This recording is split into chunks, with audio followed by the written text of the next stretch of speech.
O ônibus arrancou bem debaixo do nariz de Gorete e ela, sem conseguir segurar o choro, largou-se em cima da mala. O marido esperava que ela viajasse naquele dia, mas uma velha cigana parou ao seu lado e sussurrou: "Isso não é desgraça, minha filha. Isso é salvação. Faça apenas o que eu disser.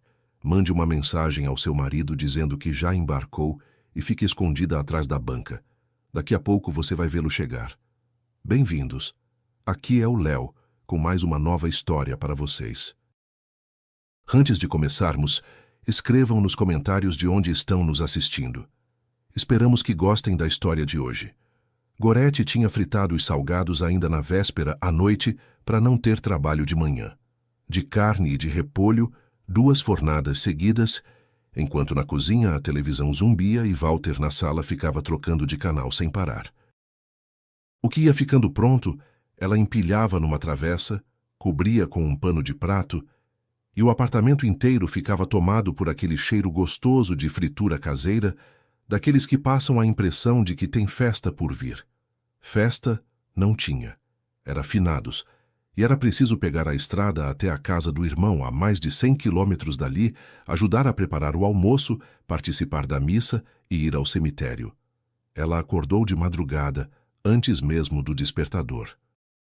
Ficou um tempo deitada, escutando a chuva escorrer pela janela. Depois se levantou devagarinho e foi se arrumar para não acordar o marido.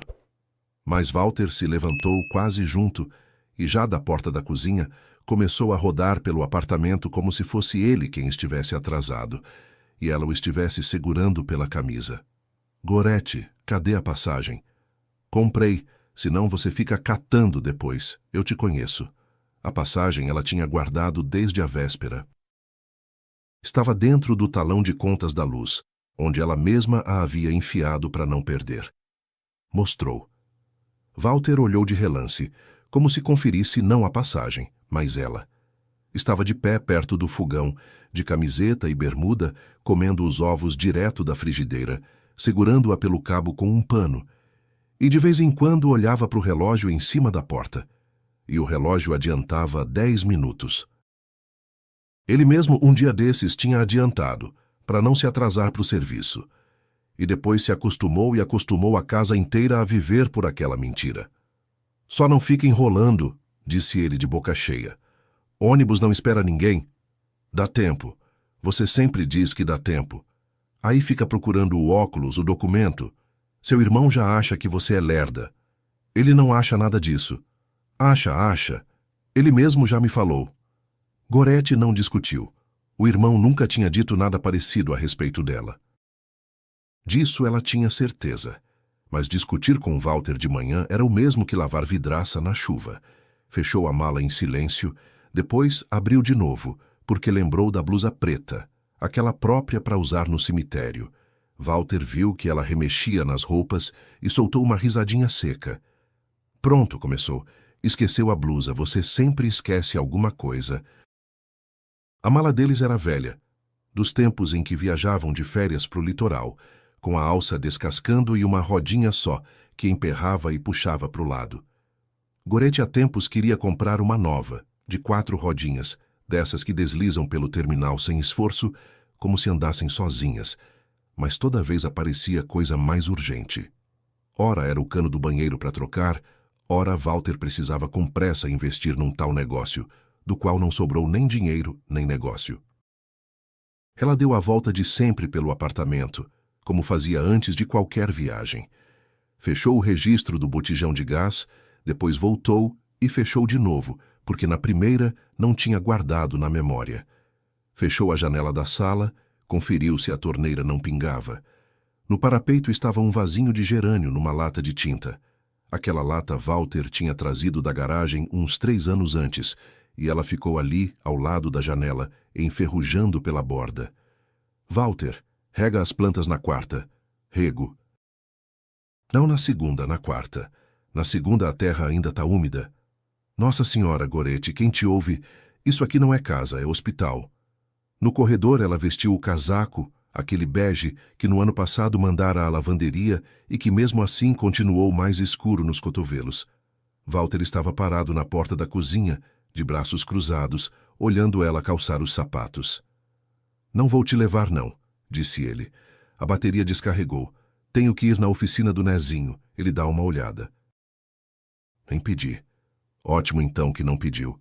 Ela lembrou que na véspera o carro estava na garagem e que Walter tinha saído de carro à noite, voltou tarde, mas não disse nada em voz alta. Vai que é isso mesmo. Bateria é traiçoeira. Hoje tá boa, amanhã não liga. Vai, acrescentou ele já mais brando.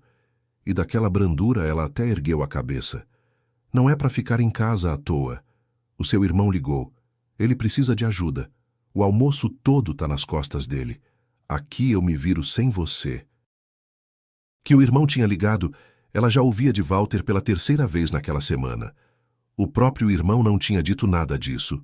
Só falou, vem se puder, é o sábado da mãe. Mas Walter, desde segunda, tinha começado com essa ladainha e não largava mais. Ora lembrava, ora perguntava da passagem, ora queria saber quanto tempo ela ia ficar. Uns 3 dias antes, do nada, foi mexer no quarto da despensa. Ficou revirando e gritou lá de dentro. Ei, e a chavinha do baú, onde é que fica? No preguinho, onde sempre. E pra quê? Nada, só perguntando. Esse traste um dia tem que ir pro lixo. Não é traste. Sei, relíquia. O baú ficava na sala, encostado na parede, coberto com uma colcha velha para não juntar poeira. Pesado, de madeira, com a tampa lascada, 2 tiras de ferro nas laterais. Tinha herdado da mãe junto com a casa, que depois foi preciso vender, e junto com o pouco que da mãe, no fim das contas, restara. Walter, umas 4 vezes, já tinha sugerido levar para caçamba, dizendo que por causa dele nem dava para se mexer na sala. Gorete respondia sempre a mesma coisa. Enquanto eu for viva, ele fica aqui. E ele desistia. E agora, calçando os sapatos no corredor, ela nem se lembrou daquela conversa, da tal chavinha. No corredor do prédio, cheirava a cal fresca. Na véspera, alguém tinha caiado a parede perto do duto de lixo. Dona Antônia, do apartamento da frente, estava justamente sacudindo um capacho por cima da escada, de hobby, com o cabelo enrolado em bobs debaixo do lenço. Gorete, aonde é que você vai com essa mala? Na casa do meu irmão, é o sábado da mãe. Ah, é mesmo. Que descanse em paz. A vizinha se debruçou no corrimão, olhou para baixo, como se tivesse alguém ali. Vai sozinha? Sozinha. O Walter fica em casa. Dona Antônia não respondeu nada, só bateu o capacho mais uma vez com mais força do que precisava. Ela costumava ser dessas vizinhas que sabem do prédio mais do que a administradora e geralmente não guardava o que sabia para si, mas dessa vez ficou calada. Boa viagem, disse ela já para as costas de Gorete. Liga quando estiver na estrada. Ligo. A chuva era fina, chata, dessas que parecem nem molhar. Mas em 3 minutos a gola já está úmida. A mala, pelo quintal, quase teve que ser carregada. A rodinha enroscava em cada rachadura do chão, e Gorete passava a sacola de salgados de uma mão para outra. A lotação chegou entupida. Ela ficou de pé perto da porta, com a mala apertada entre as pernas, e o caminho inteiro ficou olhando a nuca do motorista e um santinho colado no painel. Bem antes da curva para o terminal rodoviário, pararam. Adiante, um caminhão tinha enguiçado e o pessoal empurrava. Não dava para desviar porque do outro lado vinha carro. A lotação ficou parada, deu um solavanco, parou de novo. O povo dentro começou a reclamar. Alguém disse, deixa a gente descer, a pé é mais rápido. Gorete se espremeu até a porta e desceu também. Dali seguiu depressa, depois quase correndo, com a mala batendo na perna. O asfalto perto do terminal estava todo cheio de poças, e nas poças se refletiam os letreiros das bancas. Havia uma fileira delas: jornal, verdura, chaves, chaveiro, lanche. Cheirava a gasolina, asfalto molhado e amendoim torrado, vindo de uma janelinha onde uma mulher gorda de touca de lã vendia. Os pombos andavam entre os pés e não temiam ninguém. O ônibus dela, Gorete, avistou ainda de longe. Já estava com as portas fechadas e o motor ligado.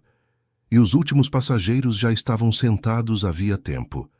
Ela levantou a mão, acenou, gritou algo que saiu baixo, porque faltava fôlego. O ônibus soltou um bafo, balançou nas molas e arrancou. Ela ainda deu alguns passos atrás dele, já sabendo que não adiantava, e mesmo assim acenava. O motorista não olhou uma vez sequer para o retrovisor. O ônibus saiu da vaga, piscou a seta e sumiu na esquina, atrás do prédio da bilheteria. Gorete parou, ficou um instante, depois virou a mala de lado, sentou-se em cima dela ali no meio do ponto e chorou. Chorava baixinho, sem escândalo, do jeito que choram as mulheres cansadas, virada para as bancas, enxugando o rosto depressa com a manga do casaco, como se tivesse vergonha até de estranho. A sacola de salgados estava a seus pés, e dela ainda subia calor. Uma menininha de uns 5 anos passou, virou-se e ficou olhando até a mãe puxá-la pela mão. O próximo horário só sairia à noite. Isso ela sabia sem consultar tabela. Ou seja, ligar para o irmão, explicar, pedir desculpa e, o pior, ligar para o Walter. E foi aí que, dentro dela, uma frase começou a se formar. Nem era pensamento, era mesmo uma frase, prontinha, moldada em anos. Walter, só não fica bravo. A lotação parou, um caminhão enguiçou, a culpa não é minha. Ela se pegou naquilo e ficou espantada consigo mesma. Sentada na mala no meio de gente estranha e já se desculpando de antemão diante de um homem que nem estava ali. Já tinha sido assim quando quebrou a tampa do liquidificador e quando trocou as contas. E quando a mandaram embora da fábrica, ela passou metade da volta para casa inventando como contar, para ele não começar logo com a história de imprestável. Inventou. Inventou. Ele começou do mesmo jeito. Ela pegou o celular, enxugou a tela na manga. Os dedos tremiam e o aparelho teimava em escorregar. Isso não é desgraça, minha filha. Gorete ergueu a cabeça. Ao lado estava uma velha de lenço escuro, amarrado baixo, quase na altura das sobrancelhas, de saia comprida, com a barra encharcada. Uma cigana. Gorete na hora puxou a bolsa para perto e segurou com mais firmeza a alça da mala, assim, por via das dúvidas, como fazem todos que andam de ônibus. Mas a velha não pedia nada, não estendia a mão, não vinha com "deixa eu ler sua sorte", não agarrava a palma da mão. Só estava ali, um pouco inclinada, olhando para Gorete, como se já a conhecesse fazia tempo e sentisse pena dela de antemão. Isso não é desgraça, repetiu mais baixo. Isso é salvação. Manda uma mensagem para o seu marido dizendo que entrou no ônibus, e você mesma fica escondida atrás da banca e observa a rua. Gorete até se irritou. O ônibus dela tinha ido embora. Em casa esperava uma discussão. Na casa do irmão, o almoço posto sem ela. E ainda por cima isso. Moça, não tô com cabeça para adivinhação agora. Nem tô adivinhando, disse a velha. Não tem nada aqui para adivinhar. Inclinou-se mais perto, exalava chuva e um cheiro de mato, como erva seca. Se às vezes o ônibus vai embora justamente para a pessoa não ir de encontro à própria desgraça. E se afastou. Sem olhar para trás, sem esperar resposta nem dinheiro, chegou até um banco embaixo da cobertura, sentou-se na ponta e ficou olhando algum ponto na direção das bilheterias, como olham as pessoas que não esperam ninguém e não têm pressa de ir a lugar nenhum. Gorete ficou sentada na mala girando o celular nas mãos. Depois, muitas vezes, tentou explicar a si mesma por que obedeceu. Talvez porque não estivesse em condições de raciocinar. Talvez porque, pior de qualquer jeito, não podia ficar.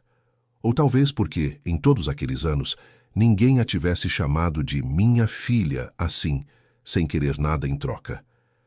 Ela abriu a conversa com o marido e digitou: "Entrei, tô indo. O sinal pode cair." A resposta veio quase de imediato, mais rápido do que costumavam vir as respostas dele. Até que, enfim, nisso ao menos não decepcionou. Gorete olhou para as palavras por mais tempo do que elas mereciam. Depois guardou o celular no bolso do casaco, levantou-se, sacudiu a roupa atrás com a mão e puxou a mala, tombada numa rodinha só, até a banca de jornal no fim da área.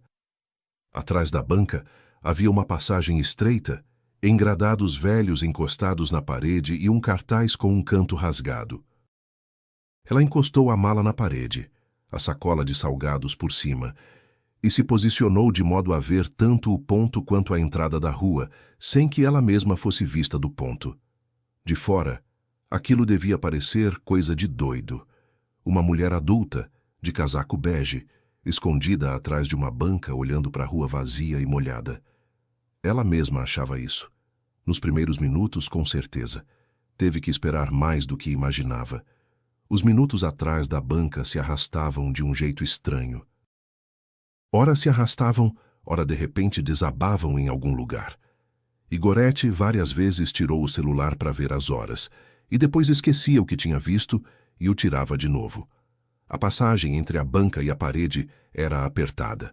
Ali jogavam caixas vazias de tomate, e delas vinha aquele cheiro adocicado de madeira apodrecida, que dura até o tempo mudar. Ela encostou a mala na parede, pôs a sacola de salgados por cima para não molhar e ficou de pé, segurando a gola do casaco junto ao pescoço. A chuva ora apertava, ora dava trégua.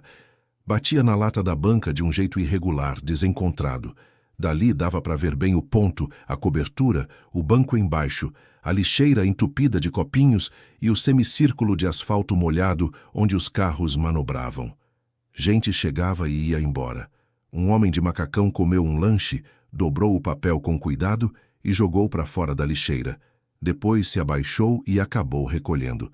Duas mulheres com sacolas discutiam se o ônibus da linha 11 passava aos sábados. Os pombos voavam dos fios pro asfalto e de volta. Gorete estava ali e pensava em como tudo aquilo devia parecer de fora. Uma mulher adulta, de casaco bege, escondida atrás de uma banca de jornal como uma menina de escola. Mentiu pro marido que estava indo. Obedeceu a uma velha desconhecida, que via pela primeira vez na vida e que ela mesma, a princípio, tinha tomado por pedinte. Já tinha até imaginado como sairia dali em 5 minutos, pegaria um carro, chegaria em casa e contaria a verdade ao Walter. A lotação parou, o ônibus foi embora. Vou de noite. Ele vai gritar, vai dizer o de sempre, eu bem que avisei. Vai dizer que agora o irmão dela vai pensar sabe-se lá o quê. Depois vai para a oficina do Nezinho e volta na hora do jantar, e tudo vai seguir como sempre. Ela até pegou a alça da mala, e nisso um carro entrou pela rua. Gorete reconheceu o som antes de ver. No carro cinza deles fazia tempo que batia algo na suspensão. Walter sempre pensava em levar para dar uma olhada, e nunca levava. O carro passou ao longo do ponto e parou junto ao meio-fio, um pouco antes da cobertura. Gorete soltou a mala. A primeira coisa que pensou foi simples e quase carinhosa. Ele entendeu. De algum jeito soube que ela não tinha ido. Talvez alguém conhecido a tivesse visto no ponto e contado. Talvez ele mesmo tivesse adivinhado, porque as lotações àquela hora sempre ficam paradas perto do viaduto. Veio buscá-la. Agora vai brigar, depois vai colocá-la no carro e levá-la pelo menos até a cidade vizinha, de onde saem os ônibus de passagem. Ela chegou a dar meio passo para fora da banca e parou, porque quem procura a esposa olha para os lados, estica o pescoço, examina o banco, a bilheteria, a fileira de bancas, anda depressa, se irrita. Mas Walter saiu do carro com calma, como quem chega a um lugar combinado. Bateu a porta, ajeitou a jaqueta, fechou o botão de cima e olhou não para o ponto, mas para o lado, na direção de um poste. Junto ao poste estava uma mulher com uma grande sacola quadriculada. Gorete a reconheceu na hora. Rosana. Aquela mesma do mercado, do balcão de carnes, onde Walter, uns 2 anos antes, de repente começara a comprar carne moída, embora antes não suportasse ir às compras. Cheia de cabelo tingido de ruivo, com um batom forte que ela retocava até atrás do balcão. Uma vez Gorete a tinha visto parada junto ao portão do prédio conversando com Walter, e à noite perguntou.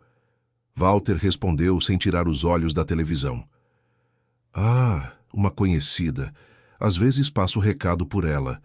O marido dela trabalha num ferro velho. E disse aquilo de um jeito tão preguiçoso, tão banal, que Gorete ficou com vergonha da própria pergunta. Rosana trocou a sacola de mão e foi até o carro. Já foi? Perguntou. Walter deu um sorriso. Gorete viu aquele sorriso de perfil curto, satisfeito, o mesmo com que ele costumava contar como tinha passado alguém para trás numa negociação. Já foi. Já mandou mensagem. Agora só volta amanhã. Apoiou o cotovelo no teto do carro. Dá para pegar o baú e a pasta azul com toda a calma. Gorete não entendeu de início. As palavras eram conhecidas, todas, uma por uma, mas juntas não formavam nada que tivesse a ver com ela. Baú, pasta azul. Ficou parada esperando a continuação, como quem espera a pessoa perceber que se enganou e se corrigir. Você tem certeza de que está lá? Perguntou Rosana. Certeza. A velha guardava os documentos ali. Eu sei muito bem. A própria Gorete disse uma vez na minha frente: o que é da mãe tá tudo no baú, ali também estão os papéis. Ela nem lembra deles faz uns 5 anos. Acha que é papel velho, mas não é papel velho, é, falou Walter pausado, terra perto da estrada velha. Antes aquela faixa atrás do povoado não servia para nada, só para pastar boi. E agora estão levantando o galpão de armazém ali. Você mesma viu quando a gente passou de carro. Agora a terra beirando a estrada valorizou. Por ela dão um bom dinheiro. E não parcelado à vista. Rosana assobiou. E como você vai regularizar? Não tá no seu nome. Não tá.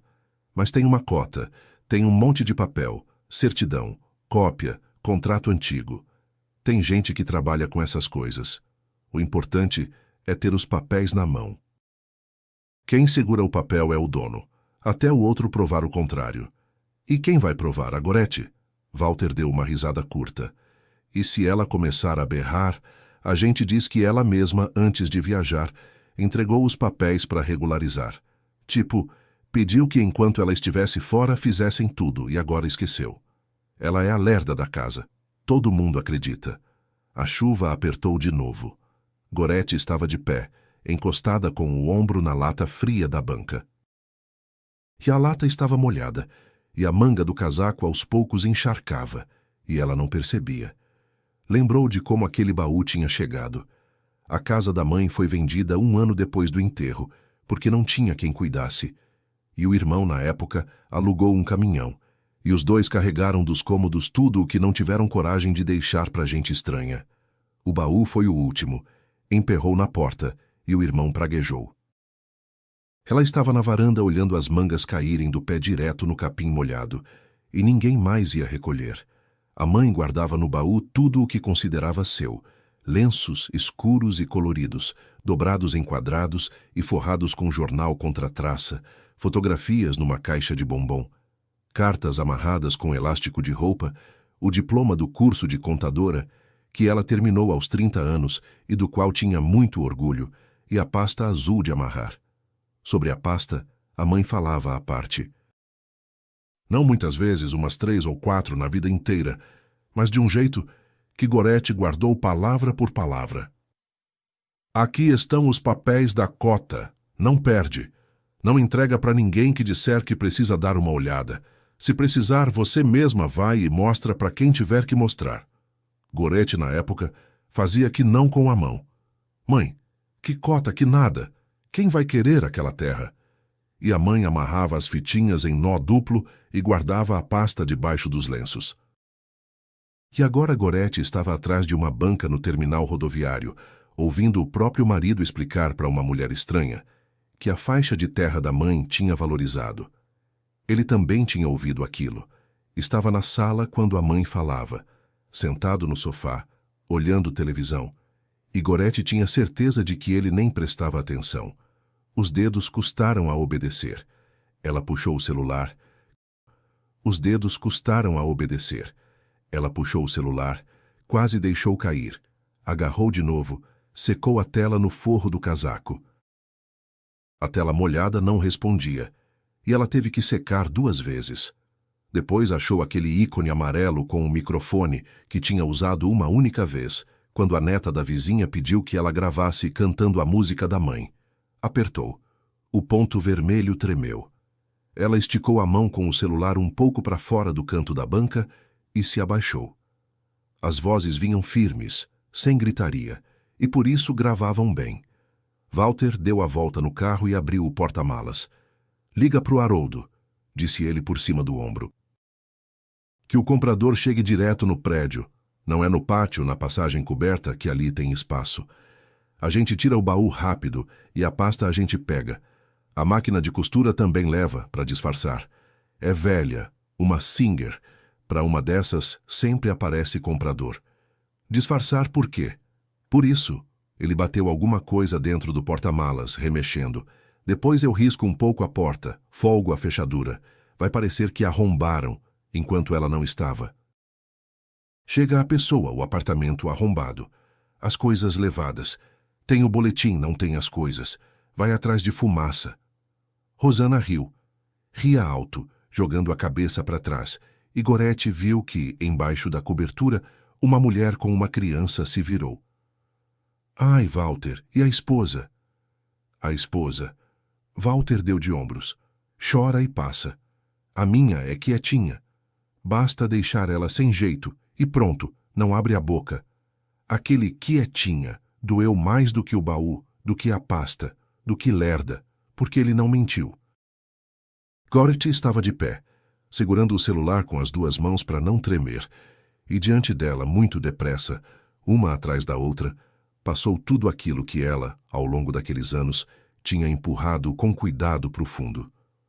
Como ele torrou o salário no jogo, não todo, metade. E chegou de madrugada, sentou na cozinha e disse: "Ah, o que se pode fazer, que azar." E ela ficou calada, e de manhã foi pedir emprestado a dona Antônia até o dia do pagamento. Como no aniversário dos vizinhos, ele disse na frente de todo mundo: "A minha é sem cabeça. Se mandar ela no prédio do lado, ela se perde." E todos riram.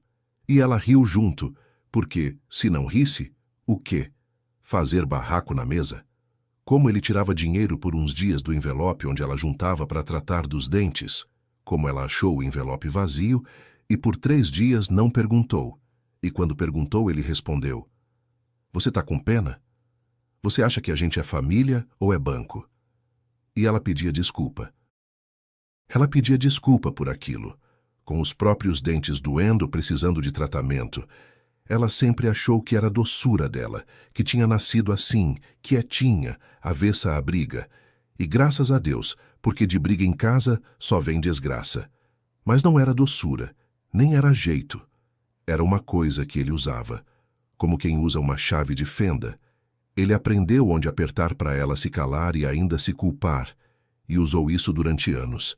Ela nem tinha nome para aquilo. As pernas foram sozinhas. Ela já tinha saído de trás da banca meio passo. Já tinha aberto a boca. E por dentro subia algo que ela não sentia por si mesma havia uns 20 anos. Quente, raivoso, pronto para berrar na área toda. E nisso, do lado, tocaram no cotovelo dela. A velha estava bem ali ao lado, embora Gorete pudesse jurar que 1 minuto antes ela não estava. E no banco da cobertura também não estava. O lenço dela tinha molhado e escurecido, mas o rosto continuava seco, como se a chuva não a tocasse.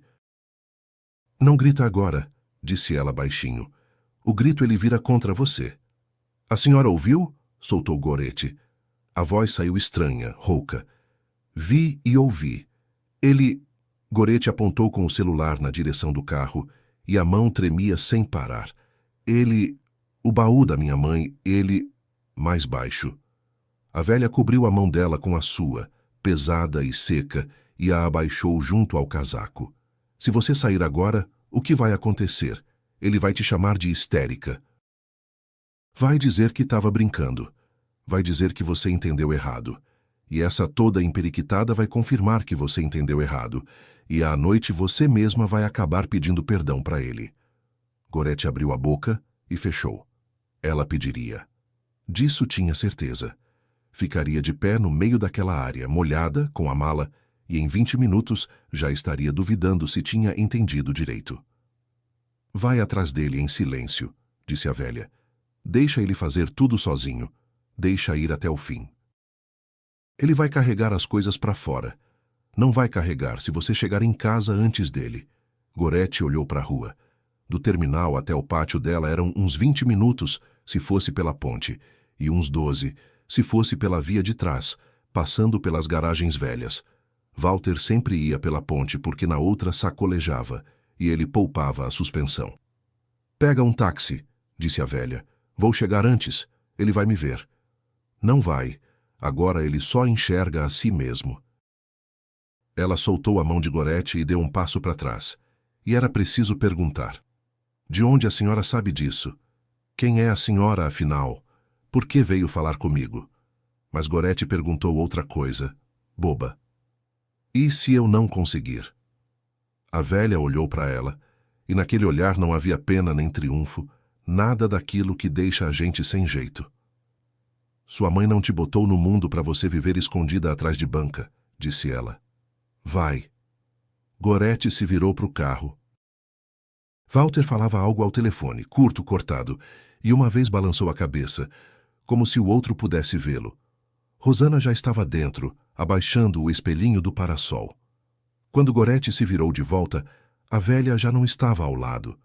Não se afastou, não passou para trás da banca. Simplesmente já não estava entre a gente molhada aglomerada perto das bilheterias.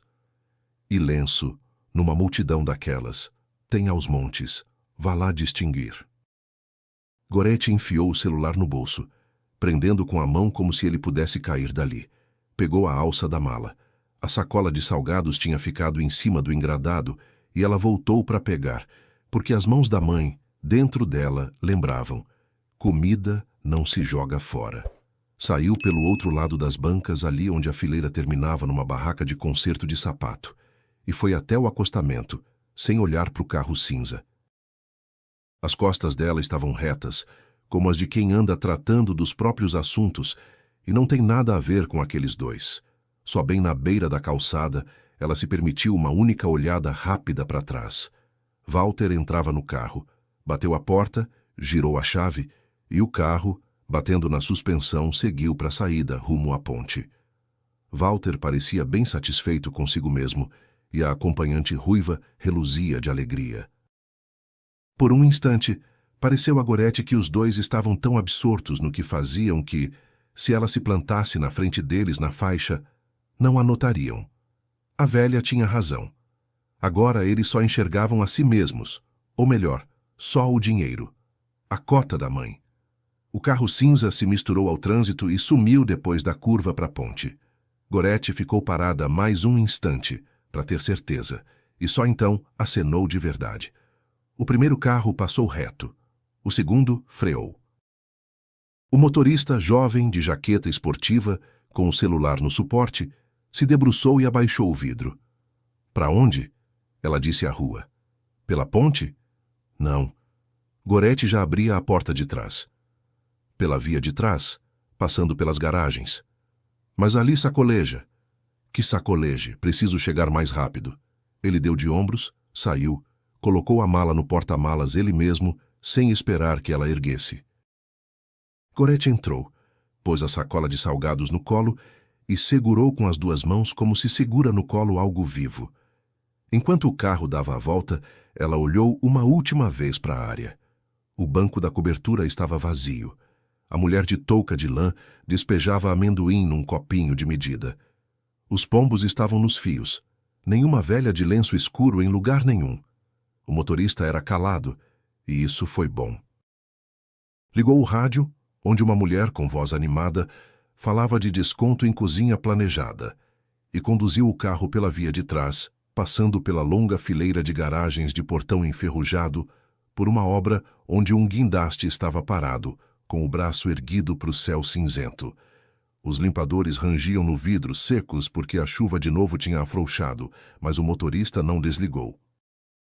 Gorete estava sentada atrás, com a sacola de salgados no colo, segurando o celular com as duas mãos, como se segura uma xícara com café quente. No começo teve medo até de abrir a gravação. De repente lhe pareceu que ali não tinha nada, que na pressa apertou o botão errado, ou apertou e logo cancelou, ou as mãos tremiam tanto que o celular se desligou sozinho. Ela já tinha ouvido tanta gente dizer: quis gravar e não gravou. E aí, tudo o que aconteceu atrás da banca ficaria só na cabeça dela. E cabeça não vale nada. Cabeça não se anexa a processo. Ela apertou. Primeiro veio um chiado, chuva na lata, passos de alguém. Depois, o alto-falante do terminal chiou ao longe, embolado, algo sobre embarque na plataforma 7. E em seguida, nítido, como se a pessoa estivesse ali no carro ao lado dela. Dá para pegar o baú e a pasta azul com toda a calma. Gorete apertou o celular com mais força no ouvido e abaixou o volume, embora o motorista de qualquer jeito não fosse ouvir nada por causa do rádio. A voz era calma. Foi isso o mais insuportável. Não raivosa, não bêbada, não descontrolada, comum, prática, a mesma com que ele, num sábado, discutia numa mesa de bar onde comprar pneu usado mais barato. Ele não decidiu no calor do momento, num impulso. Ele planejou tudo com... e agora só passava para a parceira a ordem das coisas. Depois eu risco um pouco a porta, folgo a fechadura. Vai parecer que a arrombaram enquanto ela não estava. Ela afastou o celular do ouvido e olhou pela janela. Passava um muro com uma propaganda desbotada, depois um lava-rápido, depois um ponto de ônibus com 3 estudantes debaixo da cobertura. Chora e passa. A minha é quietinha. Gorete parou a gravação e guardou o celular no bolso interno do casaco, fechou o botão e apoiou a mão por cima, por via das dúvidas. Em qual entrada? Perguntou o motorista. Não é bem no pátio, disse ela. Perto da farmácia pode me deixar. Eu vou a pé. Ele olhou para ela pelo retrovisor, mas não perguntou nada. Tirou a mala do porta-malas, pôs no chão e segurou a alça até ela pegar.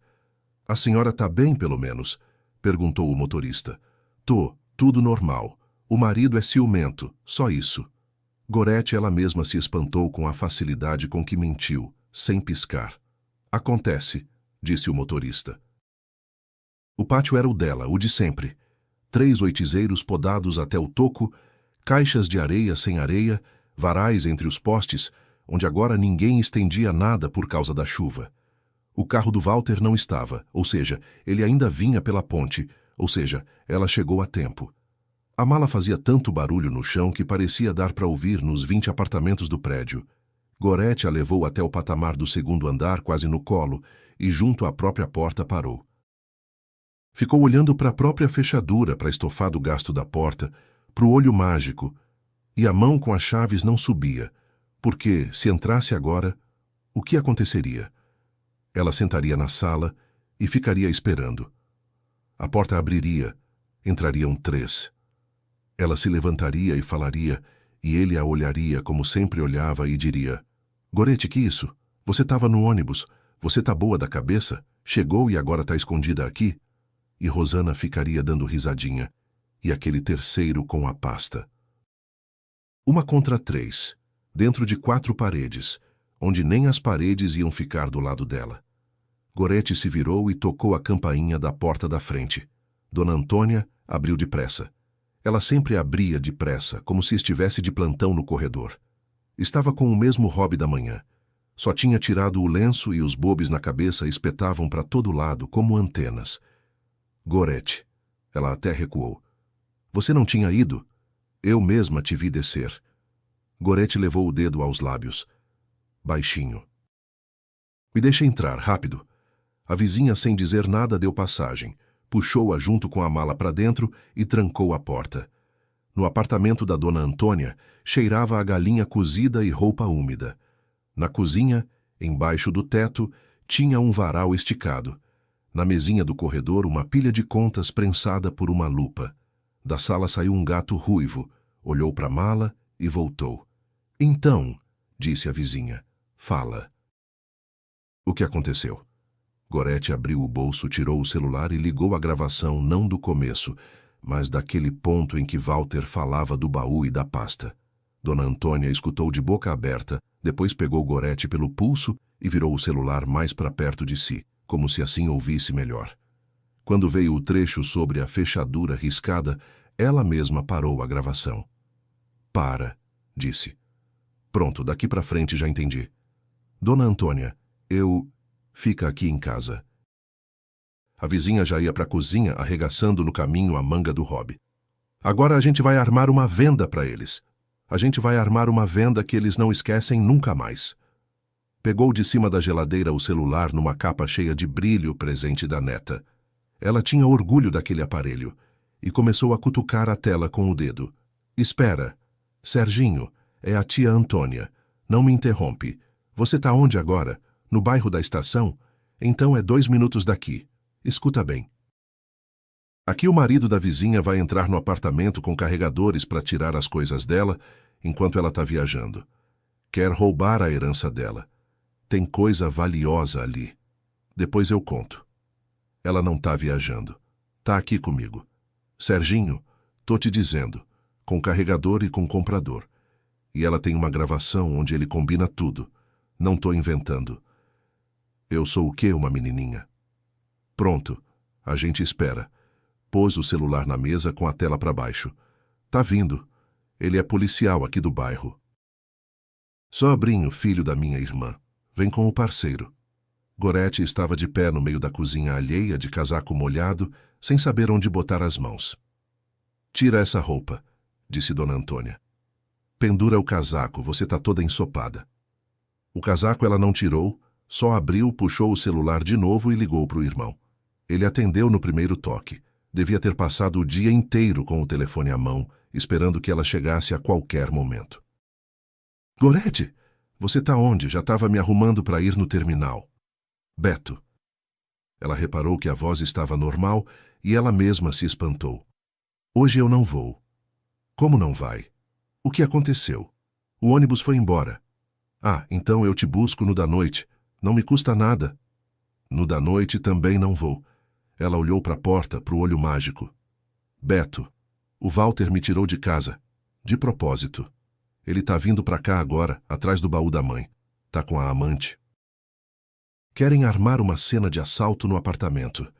Do outro lado ficou tudo em silêncio. Dava para ouvir algo chiando no fogão da casa dele.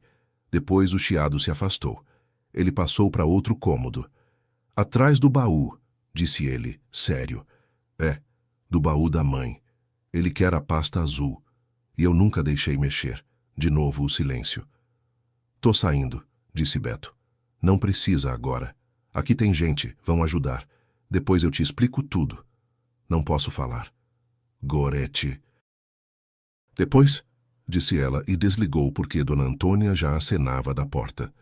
A vizinha estava junto ao olho mágico, meio curvada, com a mão apoiada na porta. Tão chegando, disse. Tô ouvindo, lá no pátio. Gorete se aproximou e ficou ao lado. Pelo olho mágico dava para ver só o patamar e parte da escada de baixo, mas de lá já subia o som. Bateu a porta do prédio, depois de novo. Depois vieram passos, muitos pés ao mesmo tempo, pesados, e alguém arrastava algo pelo corrimão. Dona Antônia recuou meio passo e cedeu o olho mágico. A primeira a subir foi Rosana. Ajeitou o cabelo com as 2 mãos, igualzinho de manhã, junto ao poste, e olhou para a porta do apartamento de Gorete. A sacola quadriculada ela já não trazia. Em seguida, subiu Walter. Segurava as chaves na mão e andando, ia passando o dedo por elas, procurando a certa. E o rosto dele estava do jeito de quem vai fazer um serviço doméstico corriqueiro. O terceiro era um homem desconhecido, meio careca, de jaqueta com zíper brilhante, com uma pasta preta debaixo do braço. Ele varreu o patamar com um olhar rápido, esperto, de baixo para cima, como se avaliasse a altura do teto. É o comprador, sussurrou Dona Antônia por cima do ombro dela. Olha, olha, com a pastinha. Atrás deles, resfolegando, subiram 2 homens de macacão, e lá embaixo, no pátio, uma caminhonete de mudança rodava em ponto morto. Walter enfiou a chave e abriu a porta.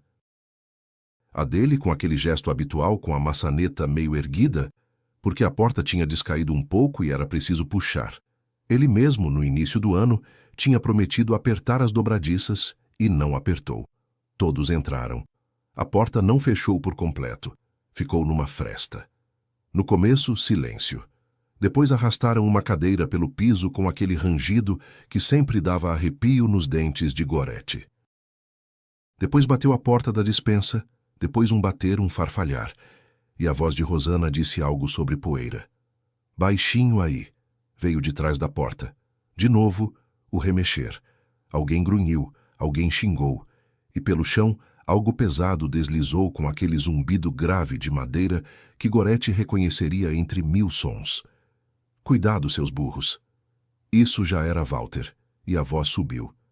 A pasta tem que estar aí. Você quer o baú ou os documentos? Perguntou a voz estranha, calma.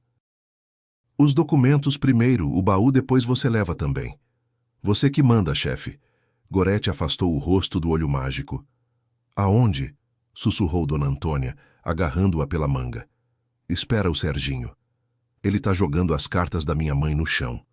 A vizinha segurou mais um segundo, depois soltou, disparou para a sala, voltou com o celular e o ligou na câmera. Vamos, vou logo atrás de você. A porta do próprio apartamento Gorete abriu só com a palma, empurrou, e ela cedeu com facilidade. Na entrada estava a caixa de ferramentas, tirada de debaixo do sapateiro. A porta da sala estava escancarada. O baú da mãe estava no meio da sala, arrastado do canto, e a colcha que o cobria jazia amassada junto ao pé do sofá. A tampa estava levantada. No sofá estavam os lenços, os coloridos por cima, os escuros por baixo, e a velha caixa de bombom estava aberta, e as fotografias se espalhavam pela colcha, e parte tinha escorregado para o chão. As cartas amarradas com o elástico de roupa, alguém tinha jogado no parapeito ao lado da lata com o gerânio. Rosana estava de pé junto à janela, segurando a pasta azul. As fitinhas já estavam desamarradas. O comprador estava agachado junto ao baú, apalpando com a mão a tira de ferro da lateral. Walter estava de pé sobre ele com um pé de cabra. Ele ergueu a cabeça primeiro, ao som da porta, e a mão com o pé de cabra ficou parada no ar. Gorete. Ela pôs a mala no vão da porta, e ela ficou ali bloqueando a saída. Você não tinha ido, disse Walter. O ônibus foi embora, disse Gorete. Mas eu, como você tá vendo, não. Rosana rapidamente escondeu as mãos atrás das costas, junto com a pasta. Dona Antônia entrou em seguida, ergueu o celular mais alto e passeou com ele pela sala, pelo baú, pelo sofá, pelas fotografias no chão, pelas mãos de Rosana escondidas. O comprador se endireitou e começou a se afastar de lado, rumo à porta. Eu não sei de nada, disse ele sem falar com ninguém em especial. Me disseram, a dona tá viajando, as coisas são para vender. Eu olho a mercadoria, não me meto em coisa de família. Fica parado sem virar, disse Dona Antônia. E Walter já tinha recuperado a voz. Pousou o pé de cabra em cima da tampa do baú com cuidado, para não fazer barulho, e abriu os braços. Gorete, não faz esse circo. Eu quis separar as coisas velhas enquanto você não tava, para facilitar para você. Você mesma nem chega perto dele. Gorete não olhava para ele. Olhava para o chão, onde estava a fotografia da mãe, aquela mesma em que a mãe aparece junto à cerca, apertando os olhos por causa do sol, e alguém já tinha pisado nela, e no brilho ficou a marca cinzenta e rasgada de um solado. Ela ergueu os olhos. E a fechadura você também ia riscar por bondade, para facilitar para mim? Walter empalideceu. Dava para ver mesmo naquela luz cinzenta da sala. É o que é que você está falando? Gorete abriu o bolso do casaco, tirou o celular e apertou. Primeiro veio o chiado da chuva na lata e o alto-falante distante e passos de alguém. E depois a sala se encheu da voz dele próprio, calma, prática, satisfeita. Já foi, já mandou mensagem. Agora só volta amanhã. Dá para pegar o baú e a pasta azul com toda a calma. Rosana xingou baixinho. O comprador ergueu as duas mãos, palmas para frente. Eu vou embora, disse ele. O comprador não conseguiu chegar à porta. Dona Antônia berrou por trás do ombro de Gorete, tão alto que zuniu no ouvido. Parado! Polícia! Ele ficou aturdido e parou no meio da sala, apertando a pasta com o cotovelo. Depois franziu os olhos, examinou o hobby dela e os bobs na cabeça. Ah, vá lá, que polícia. Melhor sair da frente. Sai você, disse Dona Antônia, e barrou com o próprio corpo o vão da porta, junto com a mala. E nisso bateu a porta do prédio. Pela escada vieram passos, de 2 em 2 degraus, e na entrada entraram 2 de farda, um jovem de cabelo raspado e um mais velho, com uma prancheta. A gente estava esperando vocês, disse Dona Antônia, e virou o celular com a câmera para o sobrinho, como se fosse gravá-lo também. Tia Antônia, guarda isso, disse o jovem. Então, quem é o dono do apartamento? Eu, disse Gorete. E ele também. A gente é registrado os 2 aqui. Exatamente, emendou Walter na hora. Tô registrado aqui.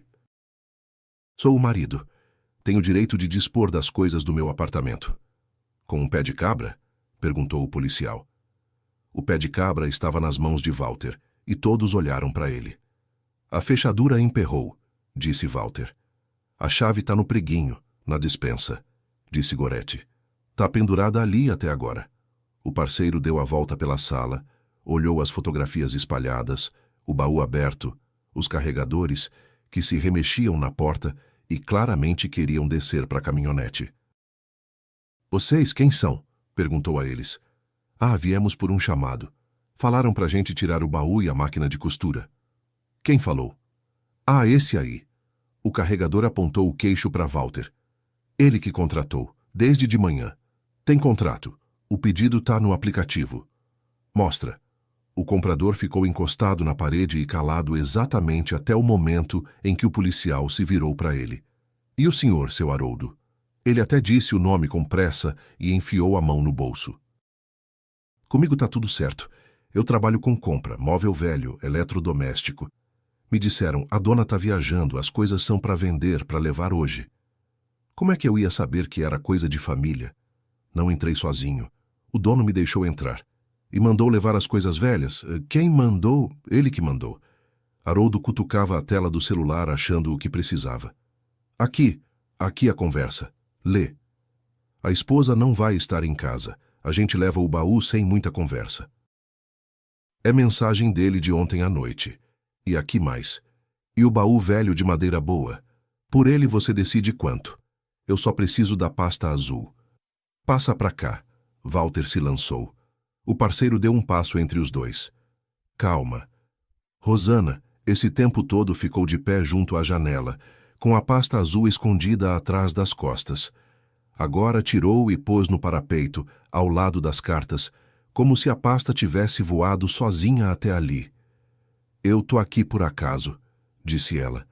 Me pediram para ajudar. Achei que eles estavam dividindo as coisas em família. Rosana, disse Walter. Que Rosana? Ela se virou para ele com o corpo inteiro. O que você me disse? Que a esposa mesma tinha autorizado tudo? Que ela tinha viajado e sabia? Você disse, a gente pega os papéis, regulariza com um conhecido e depois obriga ela a assinar porque ela não entende nada de documento. São palavras suas ou não? Fecha a boca. Não fecho. Eu não me candidatei a estar aqui por sua causa. O policial escrevia. O parceiro pegou do parapeito a pasta, desamarrou as fitinhas, espalhou os papéis em leques sobre a mesa. Certidões, cópias, planta do lote, um contrato antigo com um carimbo desbotado. De quem são esses documentos? Da minha mãe, disse Gorete. Da minha mãe. Ela morreu faz 6 anos, a herança é minha. Tem inventário? Tem. Na mesma pasta, na segunda folha. Ele achou, olhou, pôs de volta. Walter, de repente, mudou a voz. Ficou mais baixa, mais mansa, mais caseira. Gorete, meu bem, que isso, na frente de gente estranha. Ele deu meio passo em direção a ela. Eu tenho uma dívida. Não quis te falar para você não ficar nervosa. Eu precisava pagar e queria resolver na surdina. Vendia, quitava, depois te devolvia tudo. Eu é pela família. Que dívida? Ah, tem, não importa. Quanto? Ele piscou. Que interrogatório é esse? Não é interrogatório. Tô perguntando por quanto você me vendia. Você entende o que está fazendo agora? Ele olhou para as fardas, para a vizinha, para os carregadores na porta. Você vai me processar? Vou processar o marido, vou, disse Gorete, e daquela palavra baixa ele se perdeu mais do que de qualquer grito. Abriu a boca, fechou, olhou para o policial como se esperasse que ele interviesse e explicasse para a esposa como não se deve agir. Ah, pensa bem, disse ele por fim.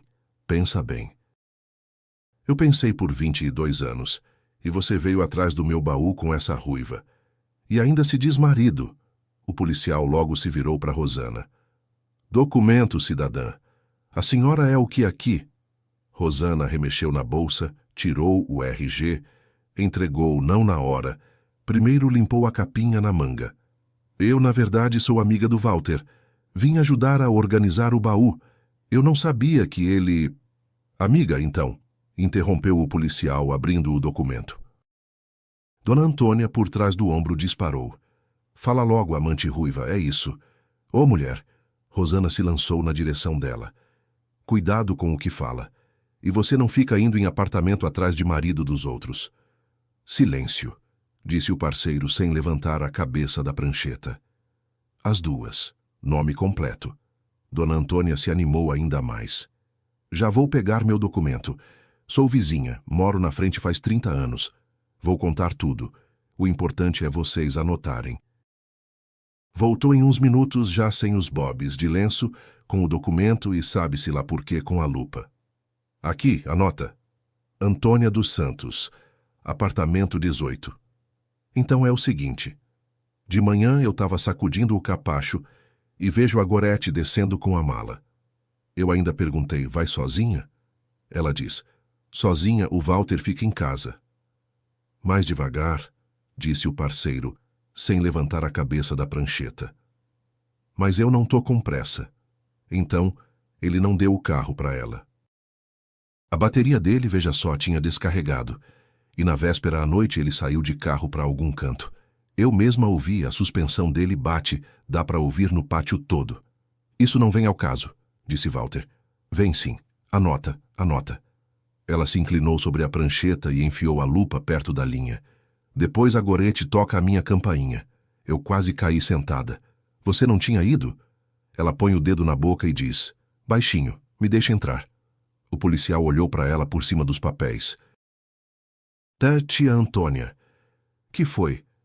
Tia Antônia, o essencial. Ela contou nos mínimos detalhes, sem pular nada, tanto sobre a gravação no celular, quanto sobre como as duas ficaram de pé junto ao olho mágico, e como aqueles três subiram, e como Walter abriu a porta com a própria chave, sacudindo pela maçaneta porque as dobradiças tinham descaído, e os carregadores atrás, 2, e a caminhonete roncando debaixo da janela. Os vizinhos de baixo confirmam. O parceiro escrevia com calma, de vez em quando repetindo os nomes e os horários. Walter ficou de pé junto à janela, de costas, examinando o pátio com tanta atenção como se ali estivesse acontecendo algo. Demorou muito para formalizar tudo. Os carregadores foram dispensados depois de tomarem o depoimento deles. A caminhonete lá embaixo por fim foi desligada e no pátio dava para ouvir as senhoras conversando junto à primeira entrada. Haroldo entregou o celular para copiarem a conversa e pediu uma coisa só, que registrassem que ele não tinha se metido em assunto alheio. Rosana contou tudo, assinou e foi embora, sem olhar para ninguém. E a sacola quadriculada ela mesma pegou no carro. A gravação Gorete passou para o policial diante de todos, dizendo em voz alta a hora e o lugar. Walter foi levado para prestar depoimento na delegacia. Ao sair, parou na porta. Amanhã eu venho buscar as coisas. Vem, disse Gorete. Só liga antes. A porta se fechou. No apartamento ficou tão silencioso que dava para ouvir a torneira pingando na cozinha, aquela mesma que ela tinha conferido de manhã. Dona Antônia começou a recolher os lenços, mas Gorete a deteve. Eu faço. Vai, você tem galinha no fogão. Nossa Senhora, a galinha tinha esquecido, e a vizinha saiu correndo. Gorete sentou-se no chão junto ao sofá. Primeiro recolheu as fotografias, virava cada uma, lia o que estava escrito no verso e as colocava de volta na caixa de bombom por ano, como a mãe fazia. Aqui, os avós na frente da casa. Aqui, a mãe numa colônia de férias, no meio de mulheres alegres e desconhecidas. Aqui, o irmão no quartel com um violão que não era dele. Aqui, um desfile de escola. E na terceira fileira, a própria cabeça dela com 2 lacinhos. Aquela fotografia que tinham pisado estava embaixo do pé do baú. Gorete limpou o brilho com a manga, mas a marca do solado ficou, cortando bem pela cerca e pela barra do vestido. Pôs a foto no colo e virou. No verso, com a letra da mãe, firme, a tinta que ao longo de tantos anos ficara acinzentada, estava escrito: para minha Gorete, não tenha medo de ninguém a não ser da sua própria fraqueza. Gorete ficou sentada no chão lendo aquilo uns 5 minutos seguidos, como se ali pudesse aparecer mais alguma coisa. Depois dobrou os lenços em pilha, amarrou as cartas com o elástico, guardou tudo de volta, fechou a tampa e ficou sentada, encostada com as costas no baú. O celular vibrou no bolso já no começo da noite. Você me humilhou na frente do prédio inteiro. 1 minuto depois. Esposa de verdade não faz isso. Mais 10 minutos. Por causa de uns papéis você destrói a família. 20 anos jogados no lixo. Ela lia e não respondia. Por volta da meia-noite vieram outras. Gorete, eu perdi a cabeça. Fui pressionado, não sabia o que fazer. Vamos conversar. Eu não sou um estranho. Você vai se arrepender. Vai ficar sozinha. Quem é que vai te querer? Já de madrugada. Desculpa. Ela silenciou o telefone e deitou. De manhã, Gorete levantou cedo, como sempre, e a primeira coisa que fez foi ligar para uma conhecida do antigo setor da fábrica, cuja filha trabalhava num escritório de advocacia. Estava na consulta cedo. Uma moça de óculos escutou, juntou as cópias numa pasta e disse que era melhor tirar a pasta de casa, guardar num cofre de banco ou deixar com o irmão. E confere o registro do imóvel, para ver se não tem nenhuma penhora. Podia ter. Sem a senhora é difícil, mas conferir é preciso. Do escritório, Gorete foi à delegacia e complementou a denúncia, anexando a conversa que o policial tinha passado para ela. De lá foi a um chaveiro, onde um homem gordo de jaleco demorou para escolher uma fechadura, e o tempo todo tentava lhe empurrar uma mais cara. A senhora quer uma reforçada? Anda cheio de arrombamento por aí. Eu quero uma em que a chave velha não sirva mais. Ah, isso é qualquer uma. Então qualquer uma. A fechadura ele instalou no fim da tarde. Gorete pagou, pegou 3 chaves novas e uma levou logo para Dona Antônia. Aqui, disse. Guarda com a senhora, vai que precisa. A vizinha pegou a chave e na hora enfiou nas mãos dela um prato coberto com um pano. E isso aqui você leva. Salgado de frango. Eu tenho os meus. Fiz para viagem. Os seus são de ontem. Come os meus. Sentaram-se na cozinha. Dona Antônia olhou para a entrada, onde junto à parede ainda estava a mala. Agora sim tá certo, disse ela. Ele te tratava feito um trapo, Gorete pensou. Não como trapo, disse. Como uma mala sem alça. Carregar é pesado e jogar fora dá dó.